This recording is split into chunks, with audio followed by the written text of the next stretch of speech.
Hello, I'm Jared Taylor with American Renaissance.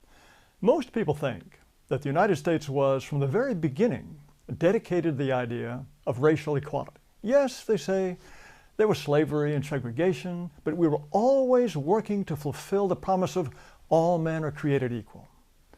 Of course, Thomas Jefferson, who wrote those words, was a slaveholder who didn't think the races were equal at all. But that phrase from the Declaration of Independence will haunt his memory forever. Not many people know that in 1776, there were black slaves in all 13 colonies and in the entire New World, from Canada to the tip of South America.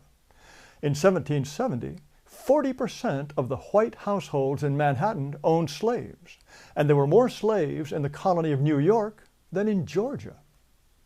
9 of the first 11 presidents were slaveholders. The 2 exceptions were John Adams and John Quincy Adams. Jefferson thought slavery was a bad thing and that slaves would eventually be freed, but he wanted freed slaves sent back to Africa. There's a quotation from him on the wall of the Jefferson Memorial that goes like this: "Nothing is more certainly written in the book of fate than that these people are to be free." Well, in the original, Jefferson didn't stop there, adding, "Nor is it less certain that the 2 races equally free cannot live in the same government." That part has been conveniently forgotten. He wanted blacks deported and separated from whites so that they would be, and I quote, "beyond the reach of mixture." James Madison agreed. He wanted the U.S. government to buy up every slave and deport them. After he served as president, he ran the American Colonization Society, which was set up to send blacks back to Africa. At the inaugural meeting of the society, Henry Clay explained its purpose, quote, "to rid our country of a useless and pernicious, if not dangerous, portion of the population." Some of the most famous early Americans were not just members of the Colonization Society, they were officers. Besides Madison, there were Andrew Jackson, Daniel Webster, Stephen Douglas, William Seward, Francis Scott Key, Winfield Scott, and John Marshall. James Monroe worked so hard to help freed American slaves leave the country and establish Liberia that grateful Liberians named their capital Monrovia in his memory. The founders wanted blacks out and whites in.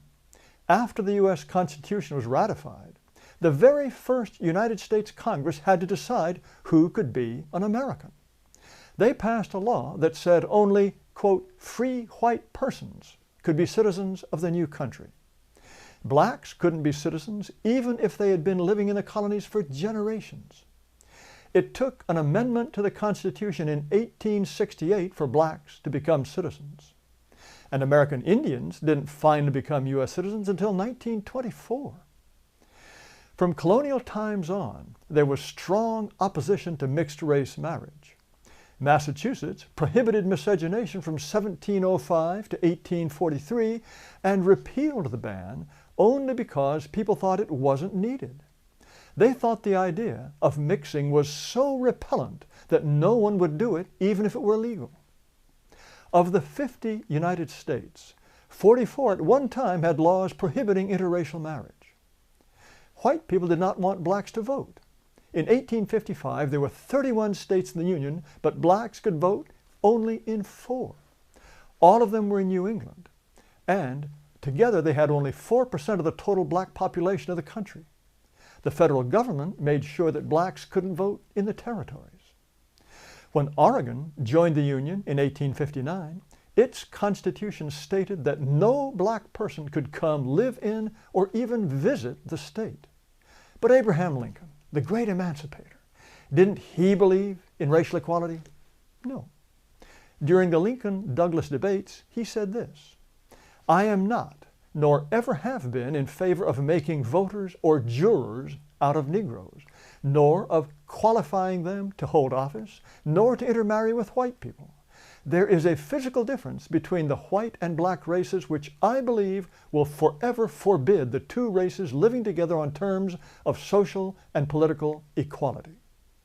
Lincoln agreed with Jefferson. He wanted to free the slaves and then deport them. In 1862, Lincoln had the Civil War on his hands, but he was so worried about what to do with free blacks that he named a commissioner on immigration and sent him off to look for countries that would take in the blacks he wanted to be rid of. He also sent a message to Congress calling for free blacks to be deported. U.S. presidents usually say only bland, non-controversial things. Well, this is what some of them said about race. James Garfield wrote, "I have a strong feeling of repugnance when I think of the Negro being made our political equal, and I would be so glad if they could be colonized, sent to heaven, or got rid of in any decent way." Theodore Roosevelt wrote that he had, quote, "not been able to think out any solution to the terrible problem offered by the presence of the Negro on this continent." As for Indians, he said, quote, "I don't go so far as to think that the only good Indians are the dead Indians, but I believe 9 out of 10 are, and I shouldn't inquire too closely into the health of the 10th. William Howard Taft once told a group of black college students, "Your race is adapted to be a race of farmers, first, last, and for all times." Warren Harding thought the races would always be separate. Quote, "This is not a question of social equality, but a question of recognizing a fundamental, eternal, inescapable difference." Harry Truman wrote, "I am strongly of the opinion that Negroes ought to be in Africa, yellow men in Asia, and white men in Europe and America." He also referred to the black servants in the White House as, quote, "an army of coons." Dwight Eisenhower told Supreme Court Justice Earl Warren he understood why Southerners wanted segregated schools. They didn't want, quote, "their sweet little girls to sit in schools alongside some big black bucks." He said that what he regretted most about his 8 years as president was sending federal troops to Little Rock, Arkansas to enforce school integration. It's not until John Kennedy, elected in 1960, that we have a president with views on race that just might be considered acceptable today. Because now, of course, we are supposed to think that race doesn't even exist. And even if it did, it would be immoral to base any decision on race. As I think I've made clear, this is a very recent way of thinking.